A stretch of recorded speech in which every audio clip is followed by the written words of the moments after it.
여러분, 송가인, 임영웅, 양지은 공통점이 뭐죠? 모른 척하지 마시고요. 예. 예. 뭐 여러 생각들을 할 수 있을 겁니다. 모 방송사의 오디션 프로그램에서 우승을 했던 사람들이 있죠. 그런 사람들을 보면서 벼락 스타가 되었다라고 말할 수 있을 것 같아요. 오랜 동안 무명 가수 생활을 했대죠. 또 어떤 사람은 그 중에는 전혀 이런 활동을 하지 않았던 일반인도 있었다고 그래요. 그런데 그 오디션 프로그램을 통해서 스타가 됐습니다. 모르는 사람이 없을 만큼 갑작스레 벼락 스타가 된 거죠. 얼마 전에 모 정당의 지도자 격인, 대표자 격인 분이 방송에서 이런 얘기를 했어요. 이 별의 순간이라는 게 있다. 그래가지고 요새 정치의 유행어가 됐습니다. 몇 달 사이에. 어떤 사람에 대해서 한 말인데 뭐라고 얘기를 하냐면은 우리는 일생에 별의 순간이 한 번 온다. 그 별의 순간을 붙잡아야 된다. 뭐 이런 얘기를 했거든요. 그 별의 순간이라는 게 뭘까?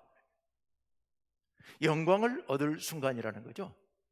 스타가 될 수 있는 순간을 얘기하는 거죠. 그분은 어떤 사람의 정치적인 야욕을 부추기는 그런 의도에서 한 말처럼 들려요. 제 귀에는. 어쨌든 그런 얘기를 했습니다. 왜 그 말이 유행어가 됐어요? 정치권에서는. 말이라는 게 묘해가지고요. 이런 얘기 한번 나오게 되면 그게 진실인 것처럼 들려져요. 그래서 전혀 사실에 근거하지 않은 이야기일지라도 그게 사실인 것처럼 사람들 속에 각인이 되어버립니다.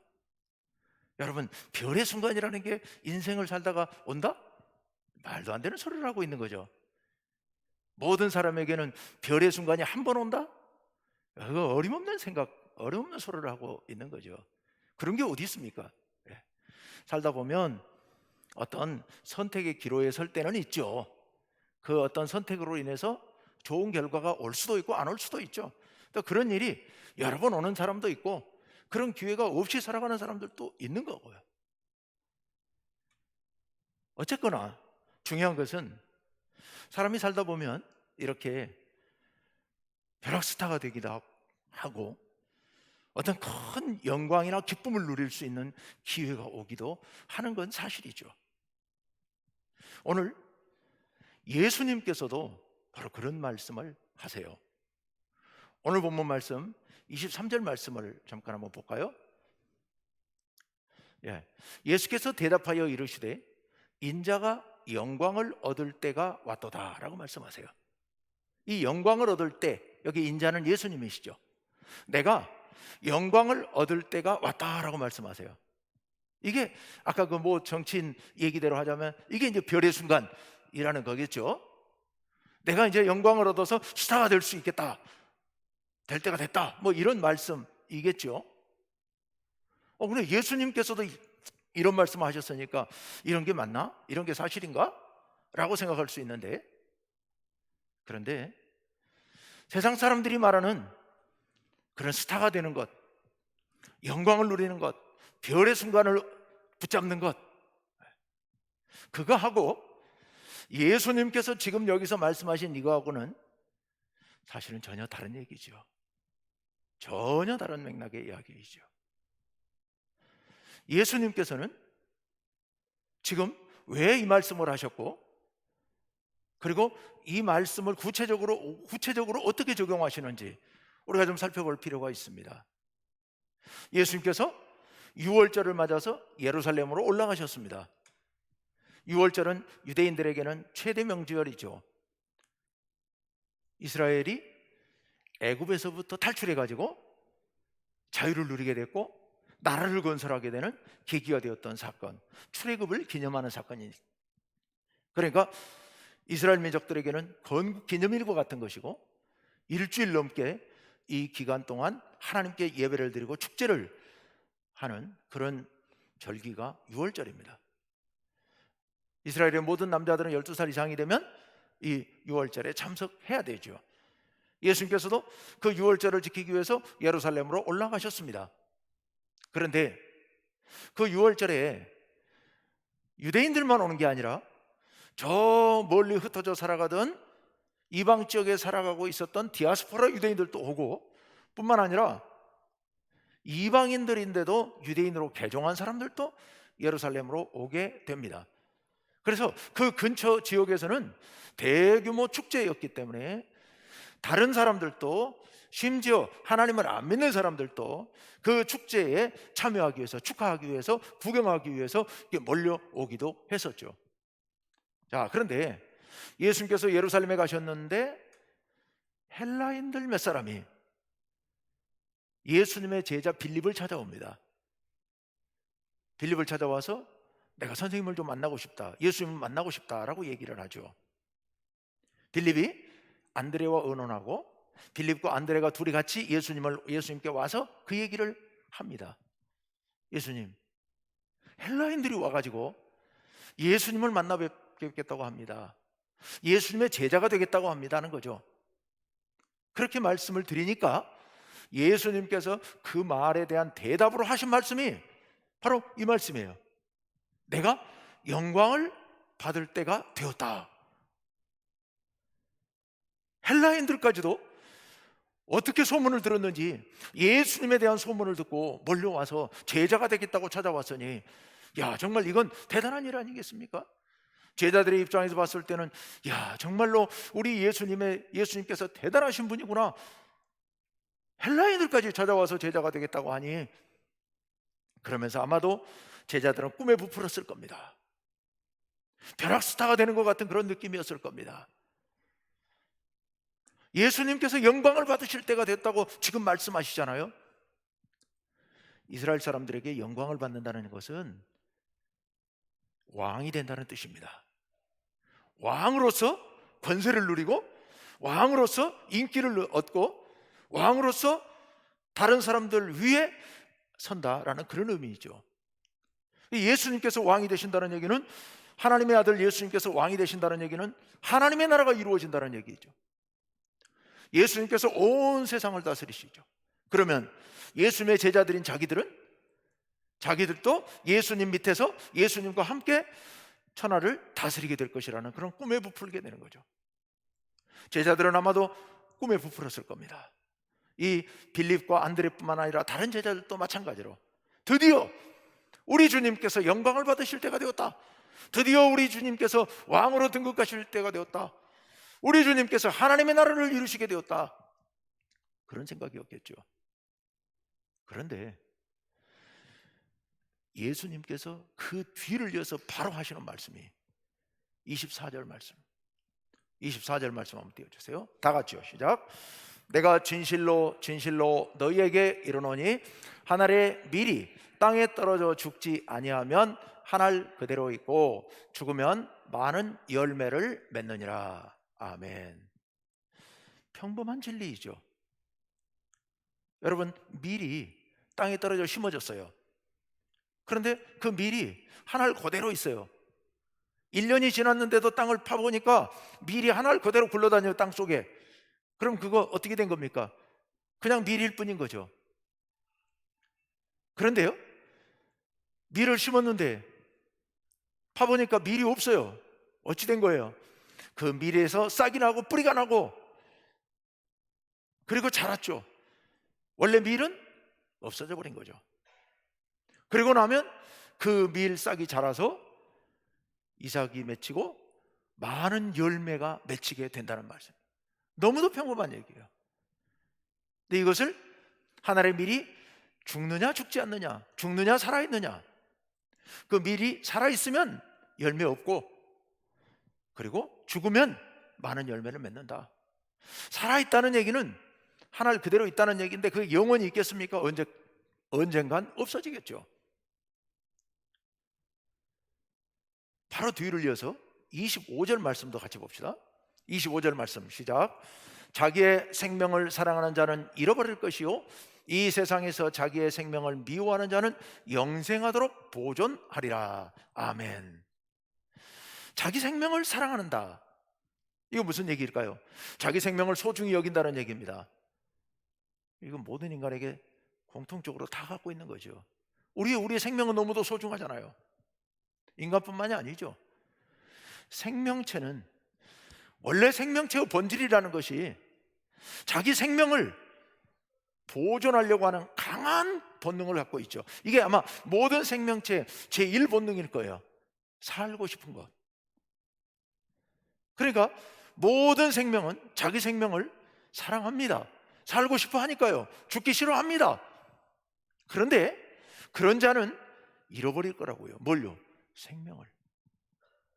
반대로 이 세상에서 자기의 생명을 미워하는 자는, 여기 생명을 미워한다는 얘기는 자기 생명을 희생한다는 뜻입니다. 자기 생명을 내놓는다는 뜻입니다. 그렇게 내놓는 자는 반대로 영생하도록 그 생명을 보존할 것이다 라고 말씀하세요. 이 말씀을 방금 전에 24절 말씀하고 연결해 본다면 하나님의 미리 자기 생명을 사랑해서 안 죽으려고 살아있으면 하늘 그대로 있다가 없어지는 것이죠. 하지만 하늘의 밀이 싹이 나고 뿌리가 나서 그 밀은 없어지고 줄기가 자라면 많은 열매를 맺고 그 열매가 또다시 나중에 씨앗이 돼서 또 많은 열매를 맺고 영원토록 계속 이어질 수 있는 것이죠. 자기 생명을 내놓고 땅에서 썩어지는 것, 이것을 미워한다고 얘기합니다. 생명을 미워한다. 그런 자는 영생토록 자기 생명을 보존할 것이다 라고 말씀하십니다. 지금 다른 모든 사람들은 자기가 스스로 영광을 얻기를 바라고 있고 스타가 되기를 바라고 있고요, 별의 순간을 붙잡으려고 혈안이 되어 있습니다. 우리들도요, 다른 사람들로도 박수받고 싶고 칭찬받고 싶고 다른 사람에게 자랑하고 싶고 내놓을 만한 일이 있기를 바라고, 그렇죠. 모두가 우리가 그런 것 아니겠습니까? 그런 마음으로 사는 것 아니겠습니까? 그런데 예수님께서는 그런 영광, 그런 스타가 되는 것을 말씀하시는 게 아니라 지금 내가 이제 영광을 얻을 때가 됐다라고 말씀하시면서 죽어야 된다라고 말씀하신 거예요. 죽어야 된다는 거예요. 죽어야 산다는 거예요. 땅에 떨어져서 썩어지는 미랄이 되어야 된다고 예수님께서 말씀하세요. 이게 도대체 무슨 말씀일까? 27절 말씀을 봅시다. 예수님께서 27절에서 이런 말씀하세요. 지금 내 마음이 괴로우니 무슨 말을 하리요? 예수님께서 방금 전에 내가 이제 영광을 받을 때가 되었다라고 말씀하셨는데 지금 다시 내가 지금 마음이 괴롭다라고 말씀하시면서 아버지여, 기도죠. 하나님께 기도를 합니다. 뭐라고요? 나를 구원하여 이때를 면하게 하여 주옵소서. 나를 살려달라는 거예요. 나를 좀 살려주셔서 이때를, 이 어려움을 면하게 해주십시오. 벗어나게 해주십시오. 나를 구원해 주십시오. 이 시기를 좀 무사히 지나가게 해주십시오. 지금 무슨 상황이겠습니까? 그 다음 말씀 한번 볼까요? 그러나, 다 같이요, 시작. 그러나 내가 이를 위하여 이때에 왔나이다. 아멘.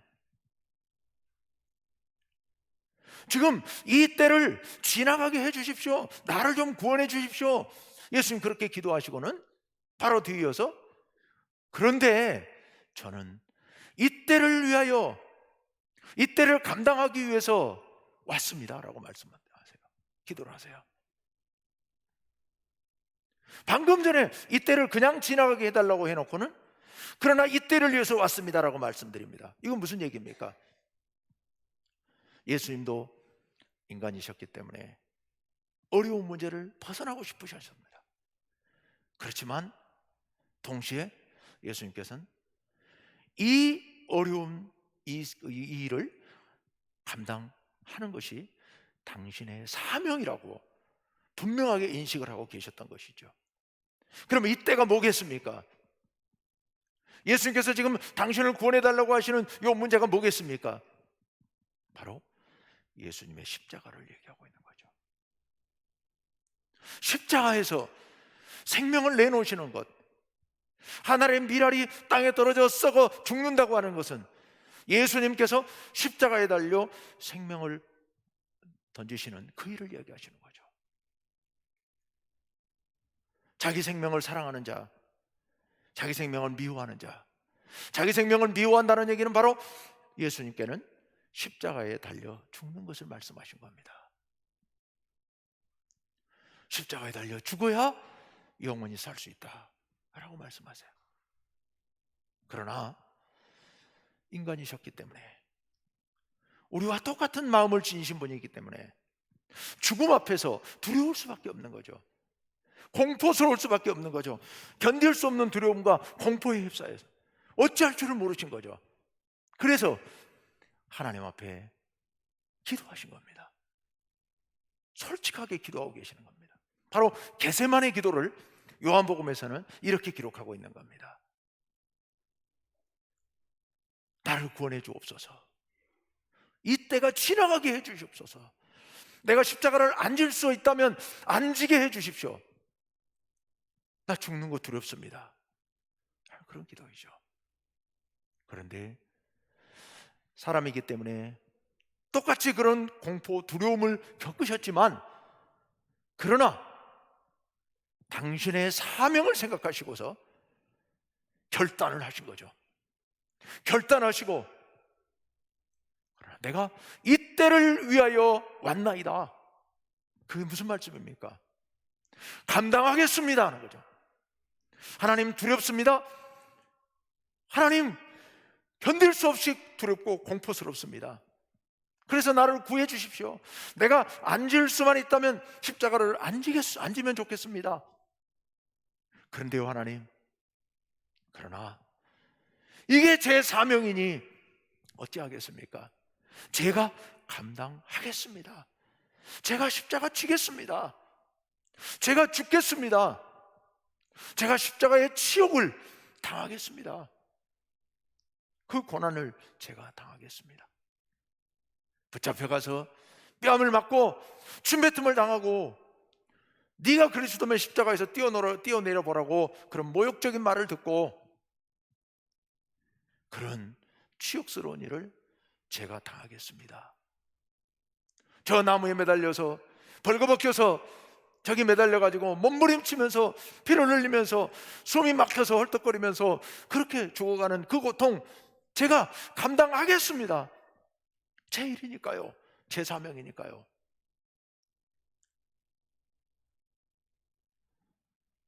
예수님께서는 영광을 받을 때가 됐다고 말씀하셨는데, 반대로 영광이 아니라 치욕스러운 자리로 내려가겠다고 말씀하시고 있습니다. 십자가를 지는 일은 세상에서 가장 치욕스러운 일이니까요. 그 일을 감당하시겠다고 하시는 겁니다.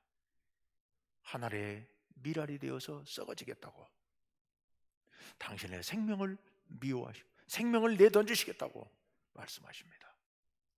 영광과는 정반대로, 스타가 되는 것과는 정반대로 내려가고 계시는 겁니다.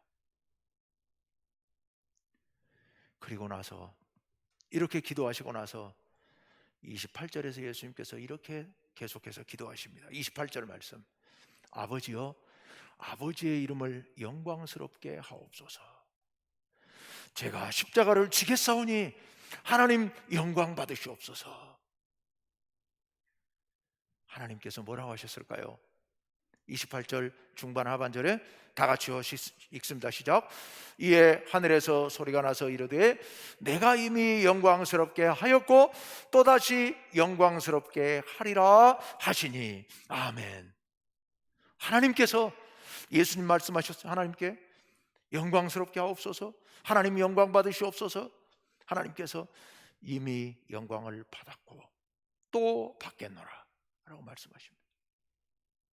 하나님께서 예수님의 그 십자가 사역을 통하여서 영광을 받으셨고 또 받으시겠다고 말씀하시고 계세요. 그런데요, 하나님께서 영광을 받으신다는 얘기는 하나님의 영광은 동시에 예수님의 영광이기도 하죠. 하나님께서 영광스럽게 하였고 영광을 받았고 또 영광스럽게 하신다는 말씀은 동시에 하나님이 영광 받으신다는 뜻이면서 동시에 예수님에 대해서도 영광스럽게 하겠다는 말씀이십니다. 예수님을 높여주시겠다는 말씀이죠. 예수님을 온 세상에 가장 아름다운 별처럼 빛나는 스타로 영원한 영광을 주시겠다는 그런 말씀이세요. 어떻게 해요? 지금 가장 낮은 밑바닥에 깔려서 십자가에 달려 죽으신, 그 지옥스러운 십자가에 달려 죽으신 예수님, 영광과는 거꾸로 바닥으로 가라앉으신 예수님, 그 예수님을 어떻게 다시 영광스럽게 하시겠다는 걸까요? 그게 여러분 예수님의 부활이죠. 예수님께서 죽으신 후에, 장사되신 후에 다시 3일 만에 부활하셨습니다. 그리고 하나님 나라로 승천하셨죠. 그리고 지금은 하나님 보좌 우편에 앉아 계십니다. 하나님과 함께요. 언제까지요? 영원토록. 영원토록. 십자가를 통해서 저 밑바닥으로, 저 지옥스러운 자리로 당신 스스로 내려가신 예수님을, 그 십자가를 통하여서 하나님께서는 다시 영광스럽게 회복하십니다. 부활하게 하시고 승천하게 하시고 하나님 보좌 우편으로 앉게 하시는 그 하나님, 바로 그것이 하나님께서 영광을 받으셨고 또 영광을 받으시리라는, 영광스럽게 하리라는 하나님의 말씀의 의미입니다. 예수님께서는 그렇게 해서 놀라운 영광을 누리셨습니다. 부활하셨고 승천하셔서 온 세상을 다스리는 하나님 보좌 우편에 앉으셨습니다. 그리고 영원토록 영광을 누리십니다. 무엇을 통해서요?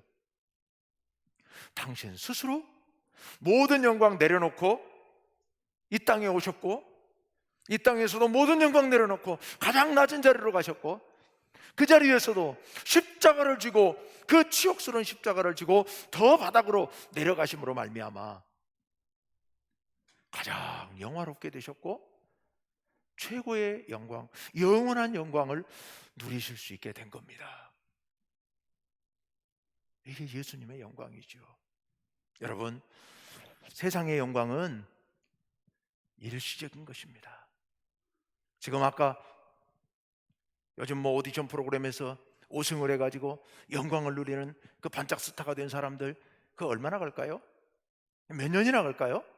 100년 갈까요? 어림없는 얘기죠. 오래 가면 몇십 년 가겠죠.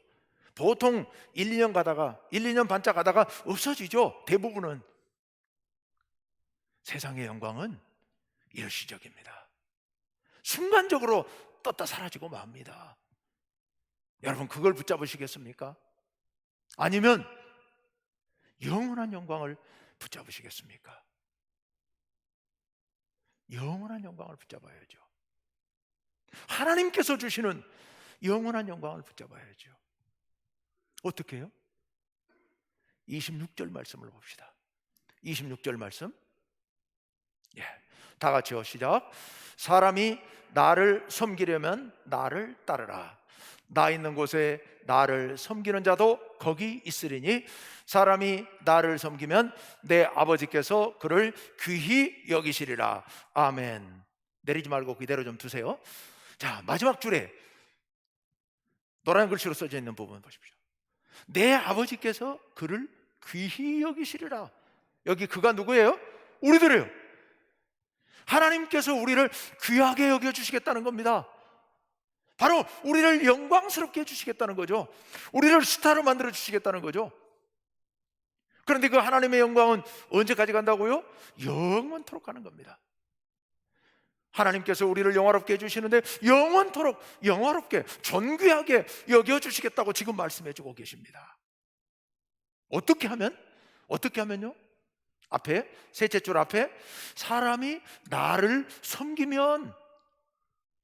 근데 어떻게 하는 게 나를 섬기는 거냐? 첫째 줄에 사람이 나를 섬기려면 그 다음에 어떻게 하라? 나를 따르라 라고 말씀하십니다. 예수님을 따라야 된다는 거죠. 어떤 예수님을 따라야 합니까? 자기 십자가를 짊어지고 가장 치욕스러운 자리로 나아가시는 그 예수님을 따라야 한다는 겁니다. 그 예수님을 따를 때 하나님께서 우리를 귀하게 여겨주시겠다고, 영원토록 존귀하게 여겨주시겠다고 오늘 여기 말씀해주고 계시는 겁니다. 여러분, 우리 스타가 됩시다. 우리 영광을 누립시다. 언제까지요? 영원토록요. 근데 그러려면 어떻게 해야 된다고요? 하늘의 미랄이 되어서 썩어지는 예수님을 따라야 합니다. 우리의 생명을 사랑하는 것이 아니라 우리 생명을 미워하는, 그래서 내 생명을 십자가에 내놓는 이런 결단을 통하여서 예수님을 따르면 하나님께서 우리를 영원토록 영화롭게 해주실 줄로 믿습니다. 여러분, 세상 살면서 신앙생활하면서 내 영광을 내려놓고 내가 천원자리로 내려간다는 것, 말은 쉽지만 정말 쉬운 일 아닙니다. 정말 어려운 일이에요. 인간의 마음이 간사하기 때문에 조그만 자랑거리만 있어도 그 자랑하고 싶고 내세우고 싶고 높아지고 싶고, 조금만 올라가면 아랫사람들이 작게 보이고 짓밟고 싶고 오직 나만 드러내고 싶어 하는, 이게 인간의 본능이거든요. 그거 참 재밌거든요. 우리 그렇잖아요? 재밌죠. 자랑하는 거 세상에 그거 참 재밌는 일이죠. 내가 좀 뭔가 좀 있는 것 좀 나타내 보이는 거, 이거 정말 정말 행복한 큰 재미입니다. 큰 행복입니다. 좋은 집을 짓고 멋진 차를 타고 멋진 옷을 입고 사람들 앞에서 이렇게 나서는 거, 굉장히 재미가 쏠쏠합니다. 이 유혹을 떨치는 거 참 어려운 일입니다. 그런데 여러분, 그거는 반짝 행복일 뿐입니다. 그건 반짝 영광일 뿐입니다. 우리 그런 거 쫓지 맙시다. 그런 거 쫓지 말고 반대로 거꾸로 치욕스러운 자리로, 다른 사람 밑으로 내려 깔려도, 짓밟혀도, 침뱉음을 당해도 우리가 다른 사람을 섬겨주고 다른 사람을 위해서 기도하고 다른 사람을 위해서 내가 종이 되고 내가 헌신하고, 이런 십자가의 길을 우리가 걸어가야 합니다. 그럴 때 오늘 예수님께서 우리에게 약속해 주십니다. 내 아버지께서 그를 귀히 여기시리라. 아멘. 우리 충북교회 모든 성도님들 영원한 영광을 누리게 되시기를 간절히 바랍니다. 누가 이제 반짝 스타 시켜준다 해도 그거 별로 그렇게 뭐 시켜주는 거 마다할 건 아니지만 반짝 시켜준다고 해서 그거 좋아할 일은 아닙니다. 그거에 마음 뺏기지 맙시다. 시켜주면 해야죠. 그러나 그것 때문에 마음 뺏겨가지고 예수님께서 우리에게 가르쳐 주신 이 길을 저버리는 일은 절대로 없어야 될 줄로 믿습니다. 사람들은, 모든 인간은 이렇게 높여주면 좋아하니까 어디 가서나, 특별히 뭐 이상한 데 아니면 어디 가서나 다른 사람들을 막 높여주고 칭찬해주고 축켜 세워주고, 이게 이제 사람들의 보통 삶이잖아요. 그런 것에 현혹되지 맙시다. 그런 것에 우쭐대지 말고, 그럴 때일수록 더 낮아지고 더 겸손해져서 주님 걸어가신 그 삶을 살아간다면 참 영광, 영원한 영광, 하나님께서 귀히 여겨주시는 영광을 누리게 될 줄로 믿습니다. 기도합시다.